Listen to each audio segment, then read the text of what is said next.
খবর 24 সাথে আপনাকে স্বাগত। নতুন নতুন খবর জানার জন্য আমাদের চ্যানেলে চোখ রাখুন। নমস্কার, খবর 24 সাথে আপনাদের স্বাগত। গ্রেপ্তার বিজেপি রাজ্য সাধারণ সম্পাদক নবারুণ নায়েক। একই সঙ্গে গ্রেপ্তার করা হয়েছে তার স্ত্রী তনুশ্রী রায় নায়েককেও। ভুয়ো টেন্ডার দুর্নীতিতে বিপুল অর্থ আত্মসাৎ করার অভিযোগ রয়েছে ধৃত দুজনের বিরুদ্ধে।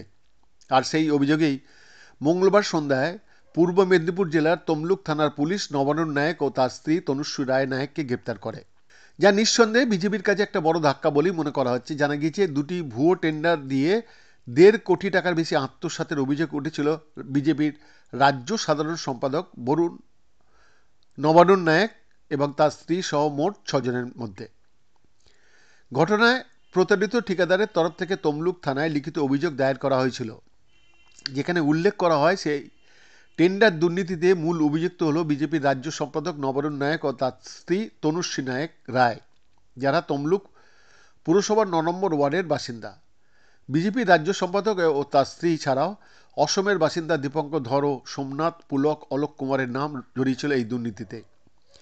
এই ঘটনায় অভিযোগকারী প্রতারিত ঠিকাদার বিশ্বজিৎ দত্ত কলকাতার গড়িয়ার বাসিন্দা। গোটা টেন্ডারটি বিশ্বজিৎ ও তার সহযোগী ঠিকাদার ডায়মন্ড হারবারের কালীচরণপুরের বাসিন্দা ভাস্কর মণ্ডল নিয়েছিলেন।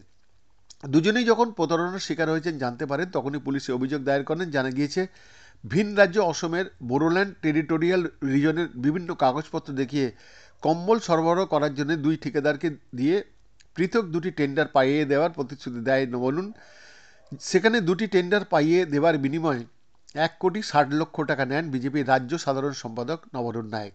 সেই ঘটনায় এর আগে একাধিকবার তমলুক থানার তরফ থেকে নবারুণ নায়েক ও তার স্ত্রীকে জেরা করা হয়। বেশ কয়েকবার হাজিরা এড়িয়েছেন রাজ্য সাধারণ সম্পাদক। মঙ্গলবার 4র্থ পর্যায়ের পুলিশি জেরায় একাধিক অসঙ্গতি ধরা পড়ে, আর তার জেরেই মঙ্গলবার সন্ধ্যায় তমলুক থানার তরফ থেকে বিজেপির রাজ্য সাধারণ সম্পাদক নবারুণ নায়েক ও তার স্ত্রী তনুশ্রী রায় নায়েককে গ্রেপ্তার করা হয় বলে জানিয়েছেন জেলা পুলিশের এক আধিকারিক। বৈদ্যনাথ দাসের রিপোর্ট, খবর 24 সাত।